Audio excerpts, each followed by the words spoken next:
Hi guys, అందరూ ఎలా ఉన్నారు? ఈరోజు వీడియోలో నేను మట్టి పాత్రలో కర్రీ చేయబోతున్నాను. ఆ కర్రీ ఏంటంటే వెల్లుల్లి కూర అనమాట. గార్లిక్తో ఒక కర్రీ. విలేజ్లో ఎక్కువ మంది తింటూ ఉంటారు.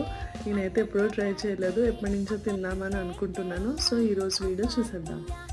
హాయ్ గాయ్స్, దీంట్లోనే మనం ఈరోజు కర్రీ ప్రిపేర్ చేయబోతున్నాము. ఇది వచ్చేసి నేను లూలు మాల్లో 200 రూపీస్ తీసుకున్నాను. స్టవ్ ఆన్ చేసుకుని మనం మట్టి పాత్రని ఈ విధంగా ప్లేస్ చేసుకుందాం. మీడియం ఫ్లేమ్లో ఉంటే సరిపోతుంది. ఇది వచ్చేసి మస్టర్డ్ సీడ్ ఆయిల్. నేను ఇది మా బావగారు వాళ్ళ ఇంట్లో యూజ్ చేయడం చూసి నేనైతే ఆర్డర్ చేశాను అనమాట.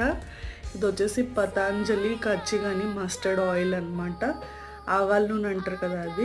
సో హెల్తీ చాలా బెనిఫిట్స్ ఉన్నాయని చెప్పేసి అంటే నేనైతే తీసుకున్నాను. కొంచెం స్మెల్ వండేటప్పుడు అయితే మనకి వేరేగా వస్తుంది, కానీ టేస్ట్ అయితే చాలా బాగుంటుంది. ఇప్పుడు నేను వండే కర్రీలో కూడా ఈ ఆయిలే యూజ్